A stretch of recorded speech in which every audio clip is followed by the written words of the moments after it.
찬송가 428장, 통일찬송가 488장 찬양합니다.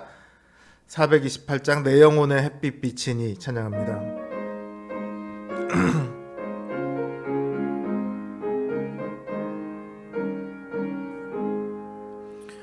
내 영혼의 햇빛 비치니 주 영광 찬란해. 이 세상 어떤 빛보다 이 빛 더 빛나네. 주의 영광 빛난 광채 내게 비춰 주시옵소서. 그 밝은 얼굴 배울 때 나의 영혼 기쁘다. 내 영혼에 노래 있으니 주 찬양합니다. 주 귀를 기울이시사 다 듣고 계시네. 주의 영광 빛난 광채 내게 비춰 주시옵소서. 그 밝은 얼굴 배울 때 나의 영혼 기쁘다. 내 영혼의 봄날 되어서 주 함께 하실 때 그 평화 내게 깃들고 주 은혜 꽃피네. 주의 영광 빛난 광채 내게 비춰 주시옵소서. 그 밝은 얼굴 배울 때 나의 영혼 기쁘다. 내 영혼에 희락이 있고 큰 소망 넘치네. 주 예수 복을 기치고 또 내려주시네. 주의 영광 빛난 광채 내게 비춰 주시옵소서. 그 밝은 얼굴 올 때 나의 영혼 기쁘다. 246장 통일찬송가 221장입니다. 246장 나 가나안 성 가나안 땅 귀한 성에 찬양합니다.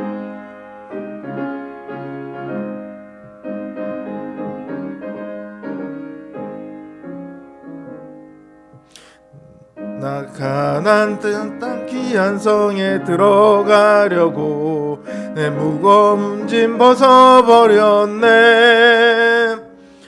죄 중에 다시 방황할 일 전혀 없으니 저 생명 시냇가에 살겠네. 길이 살겠네. 나 길이 살겠네. 저 생명 시냇가에 살겠네. 길이 살겠네. 나 길이 살겠네. 저 생명 시냇가에 살겠네. 그 불과 구름 기둥으로 인도하시니 나 가는 길이 형통하겠네. 그 요단강을 내가 지금 건넌 후에는 저 생명 시냇가에 살겠네. 길이 살겠네. 나 길이 살겠네. 저 생명 시냇가에 살겠네. 길이 살겠네. 나 길이 살겠네. 저 생명 시냇가에 살겠네. 내 주린 영혼 만나로서 먹여주시니 그 양식 내게 생명 되겠네.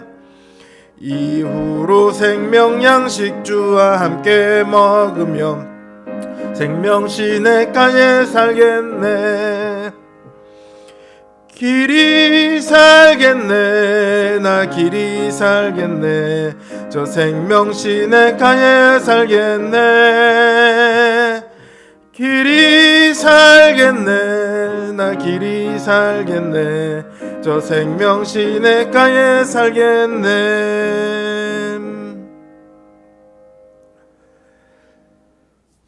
기도합니다. 하나님, 우리가 주 안에서 생명을 얻으며 주 안에서 오늘 하루를 살아갑니다. 오늘도 우리와 함께 하셔서 우리를 지키신 주님의 은혜를 감사를 드립니다. 우리가 이 땅을 살아가는 동안 주님을 생각하는 그 시간보다 우리 자신을 혹은 우리가 좋아하는 것들을, 우리의 꿈을, 여러 가지 다른 것들을 생각하는 시간이 훨씬 많이 있습니다. 그러나 주님, 우리의 그 모든 시간들이 오직 주님을 향한 시간이 되게 하여 주시옵소서. 우리의 믿음은 연약하오나 주님, 우리를 붙들어 주셔서 우리가 성령님 안에서 정말 주님 주시는 그 모든 은혜와 복들을 우리로 기억하게 하시고 그 복들이 지금 우리에게 주어지고 있음을 하나님 우리로 알게 하시고 또한 앞으로 주실 것임을 우리로 소망하며 신뢰하게 하여 주시옵소서. 참으로 우리를 위해 오늘도 역사하시며 우리의 기도를 들으시는 주님, 우리가 각 기도 제목을 가지고 주님 앞에 나왔습니다. 주님, 우리의 기도를 들으시고 주님 그 놀라우신 지혜를 따라, 능력을 따라 응답하여 주시옵소서. 예수님의 이름으로 기도드립니다. 아멘. 오늘 하나님 주신 말씀 시편 1편입니다. 시편 1편 1편 전체입니다. 제 성경 기준으로 구약성경 805면에 있습니다.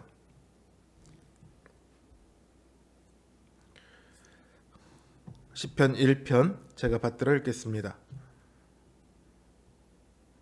복 있는 사람은 악인들의 꾀를 따르지 아니하며 죄인들의 길에 서지 아니하며 오만한 자들의 자리에 앉지 아니하고 오직 여호와의 율법을 즐거워하여 그의 율법을 주야로 묵상하는도다. 그는 시냇가에 심은 나무가 철을 따라 열매를 맺으며 그 잎사귀가 마르지 아니한 같으니 그가 하는 모든 일이 다 형통하리로다. 악인들은 그렇지 아니하며 오직 바람에 나는 겨와 같도다. 그러므로 악인들은 심판을 견디지 못하며 죄인들이 의인들의 모임에 들지 못하리로다. 무릇 의인들의 길은 여호와께서 인정하시나 악인들의 길은 망하리로다. 아멘.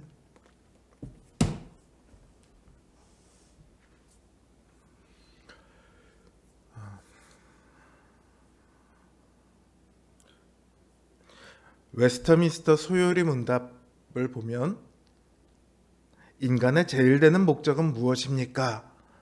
이런 질문으로 시작을 하죠. 여기에 대한 답은 우리가 다들 잘 알고 있죠. 하나님을 영화롭게 하며 영원토록 하나님을 즐거워하는 것입니다. 이렇게 답합니다. 근데 이 문답을 접하고 저는 좀 의아한 생각이 처음에 들었었어요.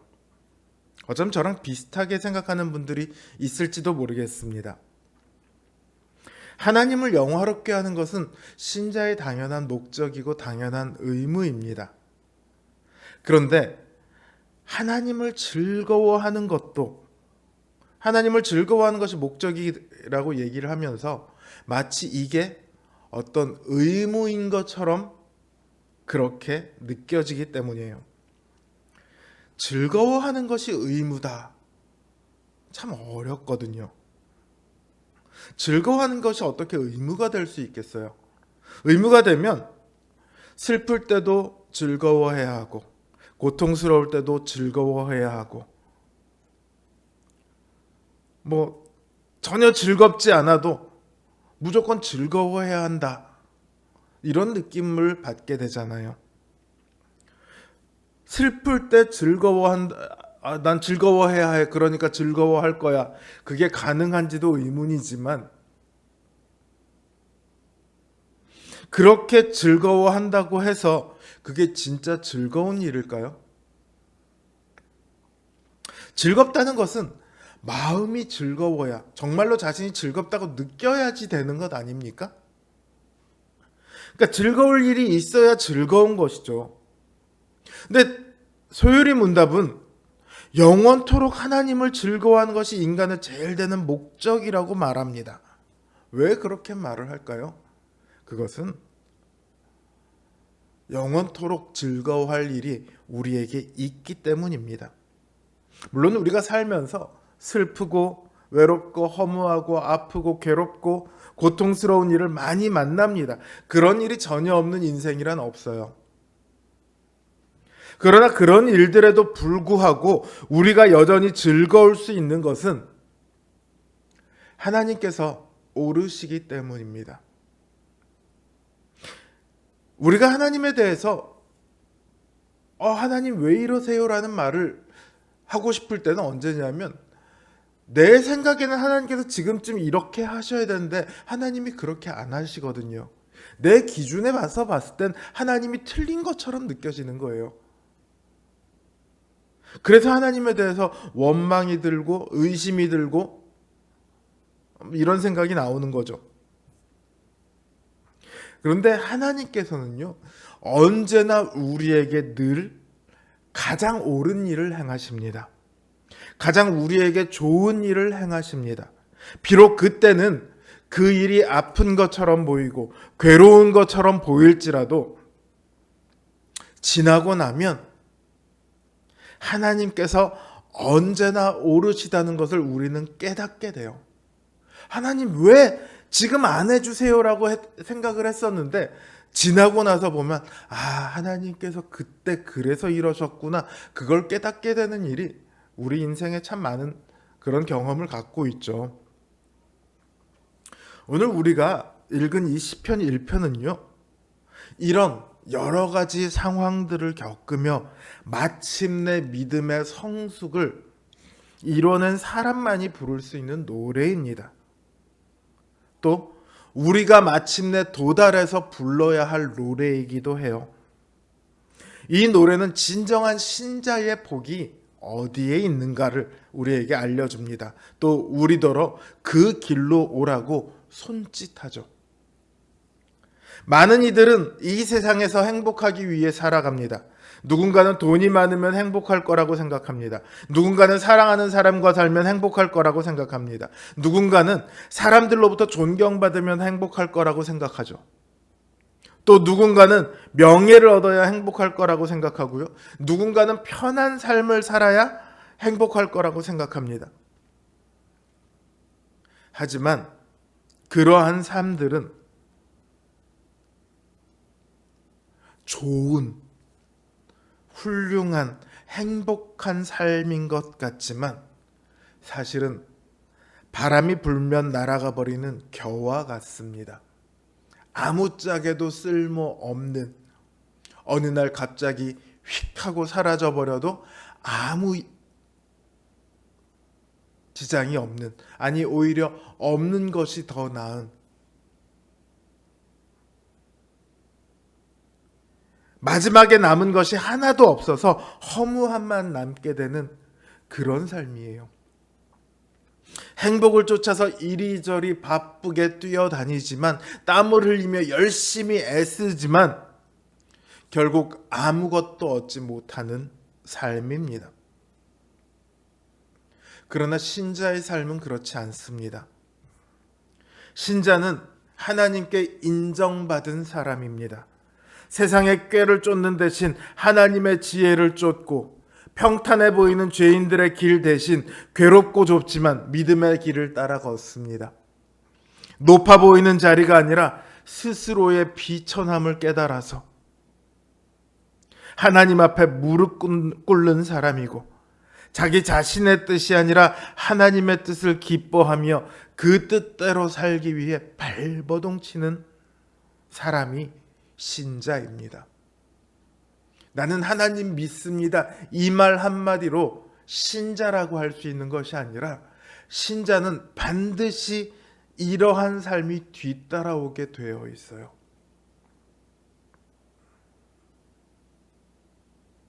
이러한 신자의 삶은요, 세상 사람들의 눈으로 보기에는 정말 어리석은 것처럼 보입니다.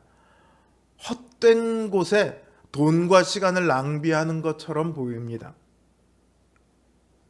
그러나 진짜 어리석고 헛된 것은 신자의 삶을 알지 못하는 사람들이에요. 신자는 하나님 안에서의 평안함을 바라고 소망하며 마침내 그 영원한 안식에 도달하게 됩니다. 그러나 세상 사람들은 그때가 되면 신자를 부러워하며 자기 자신을 저주하게 될 것입니다. 왜냐하면 그들에게는 심판만이 남아있기 때문입니다. 신자는 이 영원한 결말을 보며 오늘의 괴로움을 견딥니다. 마치 수험생들이 수능에서 좋은 결과를 바라고 지겹고 끔찍하고 어렵기만 한 그 공부를 잠을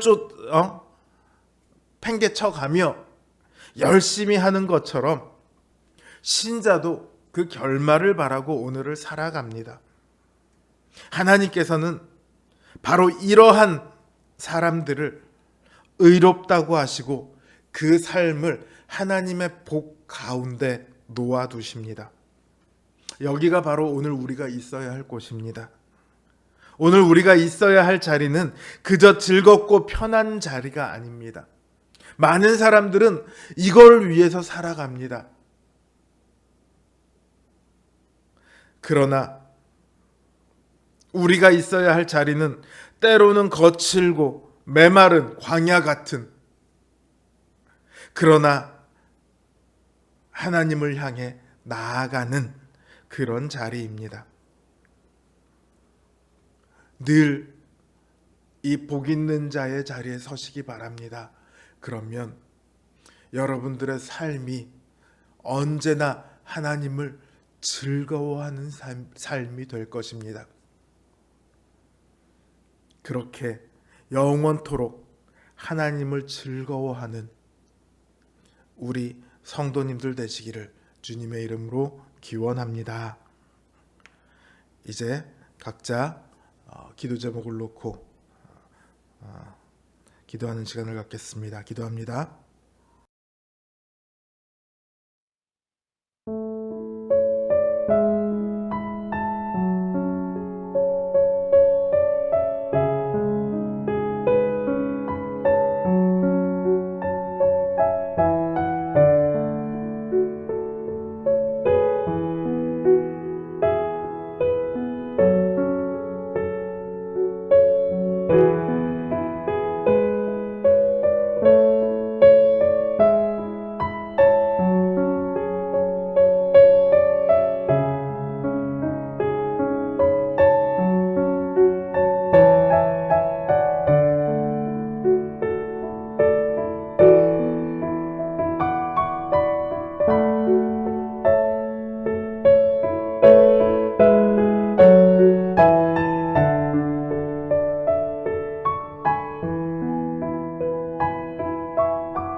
you.